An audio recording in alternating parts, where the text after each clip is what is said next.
Now welcome back students. Circular path हमारा चल रहा था, कंटिन्यूइंग प्रीवियस वीडियो। ओके, तो अब सबसे पहले हमने लास्ट वीडियो में पढ़ चुके थे कि ये सर्कुलर पाथ के हिसाब से पोलर सिस्टम को कार्टेशियन में कन्वर्ट करके, और हम जो प्रीवियसली कार्टेशियन सिस्टम के यूनिट सर्कल में ये कोऑर्डिनेट्स हम फाइंड कर चुके थे। ओके, अब देखो स्टूडेंट्स, यहाँ से ये जो है ये वैल्यू किसकी थी? अगर मैंने यहाँ पर ये जीरो, सबसे पहले जीरो वाला एंगल अगर पुट किया तो cos जीरो था और ये आपका साइन जीरो था। तो cos जीरो की वैल्यू इक्वेट करो ना, अभी दोनों तो एक ही पॉइंट्स के कोऑर्डिनेट्स है ना। तो cos जीरो की वैल्यू 1, साइन जीरो की वैल्यू यहाँ पर, cos पाई बाय 2 की वैल्यू और साइन पाई बाय 2 की वैल्यू यहाँ, cos पाई की वैल्यू, साइन पाई की वैल्यू यहाँ पर। अच्छा बोलो, cos 3 पाई बाय 2 की value and sine 3 pi by 2। अब मैं यहाँ पे 2 पाई ले लूँ तो अब इसकी जगह क्या कर लेंगे? cos ऑफ 2 पाई और साइन ऑफ 2 पाई। फिर बोलो, cos ऑफ 2 पाई की वैल्यू और साइन ऑफ 2 पाई की वैल्यू। अब जितनी बार भी दौड़ लगाओगे, हर दौड़ में वापस जब यहाँ पर आओगे तो जो भी एंगल यहाँ पुट किया जाएगा तो हर बार उतने एंगल के लिए ये नंबर 0 ही रहेगा और ये नंबर 1 ही रहेगा। बदलेगा क्या? अब देखो, हम लोग दौड़ लगा रहे हैं, सबसे पहले एक काम करते हैं, पाई बाय 2 की दौड़ लगाते हैं। पाई बाय 2 कहाँ पर आएगा? ऊपर और नीचे। बोलो, cos पाई बाय 2 कितना होता है? 0। और नीचे क्या आएगा? cos 3 पाई बाय 2 कितना होता है? फिर बाद में बोलो, cos ऑफ यहाँ पर कितना पाई बाय 2 आएगा? नहीं, 1 के सेकंड राउंड में कितना आएगा? नहीं, अपन ने हाँ 0 आएगा, लेकिन कितना पाई बाय 2 आएगा? जैसे ये 1, बाद में क्या आया था? 3, फिर क्या आएगा? 5। ये पाई बाय 2 में क्या आएगा? देखो, ये 1, ये 3, फिर यहाँ पर आएगा 5, 7 को छोड़ 5, 6 को चढ़ के 7 नहीं आएगा यहाँ पर। एक मिनट, हाँ ये 7 करेक्ट। यहाँ पर 9, यहाँ ऐसा डेंटेज समझ में आ रहा कि नहीं? तो जैसे पहले 1 पाई बाय 2 हो गया, एक राउंड खत्म हो गया। अब मेरे 5 पाई बाय 2 पुट करती हूँ यहाँ पर, cos ऑफ 5 पाई बाय 2 की value 0, cos of 7 pi by 2 की वैल्यू, मतलब मैं क्या कर रही हूँ? अब थीटा की जगह 7 पाई बाय 2 रख लेगा। अब इतना सारा मैं लिख के तो नहीं बताऊंगी ना। cos ऑफ यहाँ नेक्स्ट क्या है? 9 पाई बाय 2 की value 0, cos of 11 pi by 2 की वैल्यू 0। थक नहीं जाओगे? थकोगे ना? कितना घूमोगे? जनरलाइज करते आ गया ना। क्या जनरलाइज करते आ गया कि cos of any odd multiple of pi by 2, of course odd ही रहेगा, ऑड नहीं रहा तो 2 उसको रिड्यूस कर देगा, वो पाई हो जाएगा ना। तो cos of any pi by 2, समझा, इज ऑलवेज 0।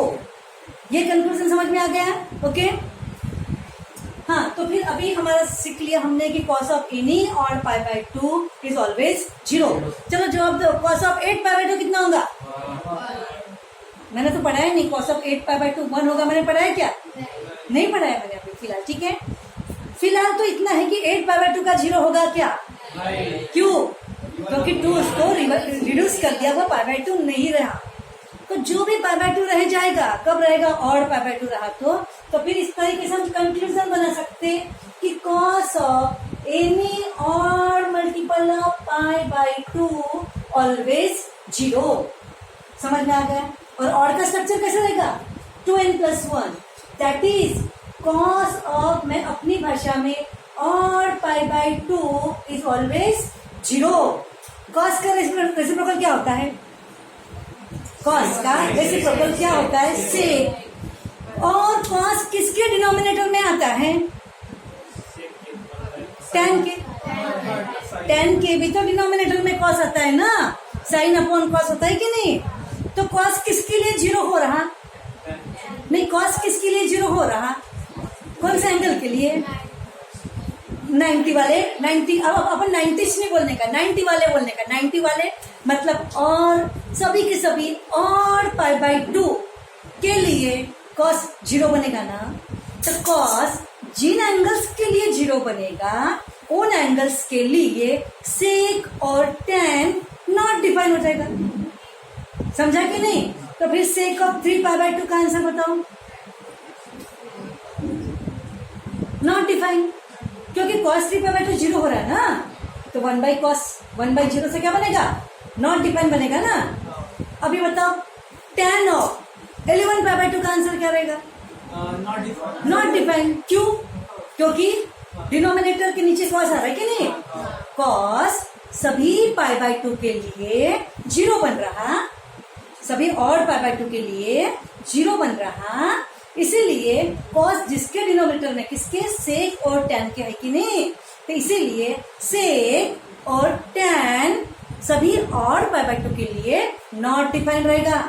और ये कंसेप्ट आपको फॉरएवर रहेगा, आप चाहे आगे पीजी करो या आफ्टर ग्रेजुएशन या इंजीनियरिंग करो या अपने 12th में ही, पूरा सदाबहार ऑलवेज यूज में रहेगा। कौन से रेशियोज, कौन से एंगल्स के लिए नॉट डिफाइंड रहेंगे, तो हमको अभी क्या फिट करना है, सेक और टैन ये और मल्टीपल ऑफ π/2 के लिए नॉट डिफाइंड रहेंगे। बोलो और π/2 के लिए कौन से ट्रिग्नोमेट्रिक नॉट डिफाइंड, वाई, क्यों, क्योंकि cos उनके लिए जीरो बन रहा है। समझ में आ गया, तो फिर आगे हम क्या लिखेंगे यहाँ पर, therefore sec of odd π/2 that means 2n plus 1 π/2 will not define as well as tan of odd π/2 that means tan of 2n plus 1 या 2n minus 1 π/2 will not define, is it? Write down this one. हाँ, तो आपको समझ में आ गया कि cos of any odd π/2, दुनिया का कोई भी odd π/2 is equal to zero, and उसी वजह से सेक और टैन किसी भी ऑड π/2 के लिए नॉट डिफाइंड। एक हाथ में बांध लो, मुट्ठी बना के बांध लो ऐसा, इसमें क्या है, सेक और टैन विल नॉट डिफाइंड, किसके लिए, π/2 वालों के लिए, ठीक है, मेहमान है π/2 हमारे घर के। चलो आगे स्टार्ट कर रहे हैं।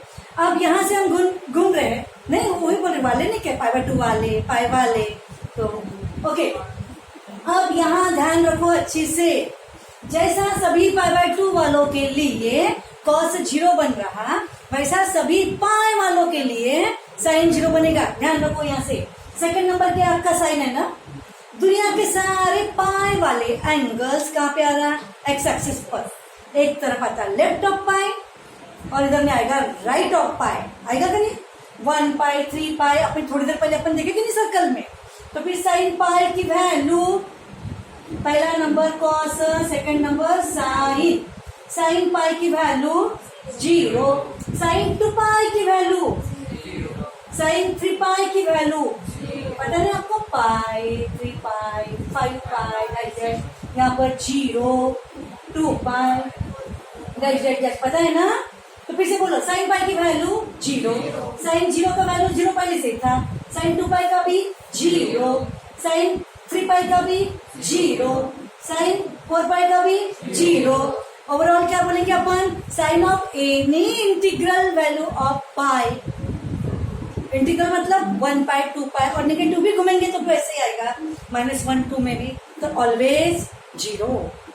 समझ में आ रहा है बात, तो बोलो साइन किसके लिए 0, पाई वालों के लिए, इंटीग्रल पाई, ओके। तो फिर साइन की वजह से कौन से ट्रिग्नोमेट्रिक रेशियोज पाई के लिए नॉट डिफाइन होगा, फिर देखो यहाँ पर हम क्या लिखेंगे कि sine of any integral multiple of pi and belongs to integer is equal to always 0। आप चाहे तो इसको अपने तरीके से, अपनी एक घरगुती लैंग्वेज में आप ऐसा बोल सकते हैं, sine of any pi, any मतलब इंटीजर, इज इक्वल टू 0। समझ में आ रहा, तो फिर इस पर से हम क्या बोलेंगे, cosec of that any pi will not define, क्योंकि हम जानते हैं कि कोसेक का मतलब होता है 1/sin, नीचे का साइन 0 का के लिए, पाई वालों के लिए, तो फिर कोसेक बनेगा नॉट डिफाइन पाई वालों के लिए। तो इस तरीके से similarly cot of n pi will not define, is it okay. तो इस तरीके से हमने एक हाथ में ऐसे मन में पकड़ लिया था कि सेक टैन, क्योंकि ये हमको जादुई इसे बांध के रखना है इनको हमको। आगे जब बोला तो वही हाथ आना चाहिए सामने कि सेक टैन किसके लिए नॉट डिफाइंड, पाई/2 वालों के लिए। वेरी गुड, क्योंकि तुमने हाथ में रखा है उसको अपने, ठीक है। कोसेक कॉट किसके लिए नॉट डिफाइंड, पाई वालों के लिए। तो एक हाथ में कोसेक कॉट के नॉट डिफाइंड कंसेप्ट हमने बांध के रखा है और उसको बांध के रखा तो वेल डिफाइंड वाले भी फटाफट फटाफट हम रिप्लाई कर सकेंगे। ओके, तो note down this one. Now see here students, तो इस तरीके से नॉट डिफाइंड कंसेप्ट हमने बहुत अच्छे से पढ़ लिए। अब ध्यान रखो, हमने ये तो देख लिया कि पाई/2 वालों के लिए कॉस नॉट डिफाइंड है और पाई वालों के लिए साइन और उससे कोसेक कॉट देख लिया। लेकिन पाई/2 वालों के लिए साइन के बारे में नहीं सोचा और पाई वालों के लिए कॉस के बारे में नहीं सोचा। सोचना पड़ेगा ना। तो चलो बोलो पहले पाई की पाई/2, पाई/2। ओके, चलो पाई/2 वालों के लिए स्टार्ट कर रहे साइन के लिए। पहला तो फिक्स हो गया भाई, कॉस तो 0 है, ठीक है। चलो साइन का स्टार्ट करते। सेकंड नंबर साइन है, ऊपर में साइन पाई/2 की वैल्यू सेकंड नंबर समझ में आ रहा है 1। नीचे में साइन ऑफ 3 पाई/2 की वैल्यू, ऊपर में साइन ऑफ 5 पाई/2 की वैल्यू, नीचे में साइन ऑफ 7 पाई/2 की वैल्यू। मुझे ऊपर में अगर पाई/2 होगा तो साइन का वैल्यू +1, नीचे में पाई/2 वाला होगा तो साइन का वैल्यू -1। इसका मतलब क्या बोल सकते हैं कि साइन ऑफ एनी 4 के मल्टीपल से एक ज्यादा वाला पाई/2 होगा तो आंसर 1, और साइन ऑफ 4 के मल्टीपल से एक कम वाला पाई/2 होगा द आंसर इज -1। समझा? और सेम एज कोसेक के लिए भी बनेगा। कोसेक 4 के मल्टीपल से ज्यादा पाई/2 क्या रहेगा, वो 1 ही रहेगा। और कोसेक ऑफ 4 के मल्टीपल से कम पाई/2 -1 ही रहेगा। चलो बताओ, साइन ऑफ 11 पाई/2 -1। गुड। साइन ऑफ 100 पाई/2, हाँ यस, वो पाई/2 नहीं रहा। साइन ऑफ 5 पाई/2 1, वेरी गुड। साइन ऑफ 3 पाई/2 -1। साइन ऑफ 9 पाई/2 +1। कोसेक ऑफ 13 पाई/2, कोसेक ऑफ 13 पाई/2 गुड, ऊपर है ना। अब कोसेक हो गया, कोसेक ऑफ 17 पाई/2, कोसेक ऑफ 19 पाई/2 -1। Is it okay? तो ये बात होगी आपकी साइन की, किसके लिए, पाई/2 के लिए। अब कॉस की बात चलेंगे, किसके लिए, पाई के लिए। गुड, चलो स्टार्ट करते। Cos of 1 pi,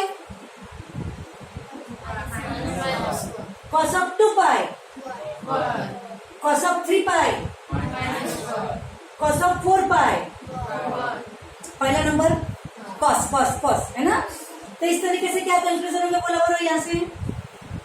cos of even pi is equal to 1 and cos of odd pi is equal to -1। Is it? Cos पर से क्या बोलेंगे, सेक। सेक ऑफ इवन पाई क्या बनेगा, 1, और सेक ऑफ ऑड पाई क्या बनेगा, -1। Is it?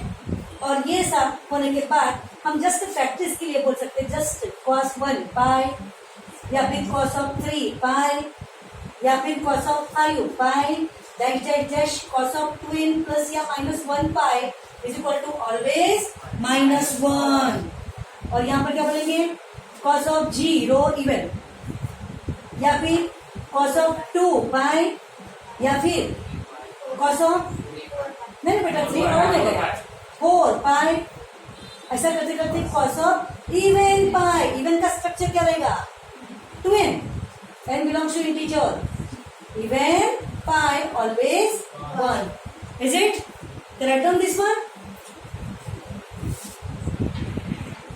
So students, इस कॉस पर से आप सेक ऑफ इवन पाई लिख डालो, खुद ही से नोट डाउन कर लो।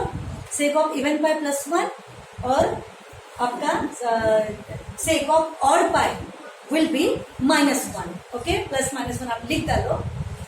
सिमिलरली इससे पहले जो हमने लिए थे कोसेक और कॉट, इस पर से ये लिख डालो, किसका, साइन पर से कोसेक का लिख डालो। ओके, और आज इस वीडियो को हम यही ब्रेक करते हैं और नेक्स्ट वीडियो में हम आगे का पोर्शन कंटिन्यू करेंगे, ठीक है।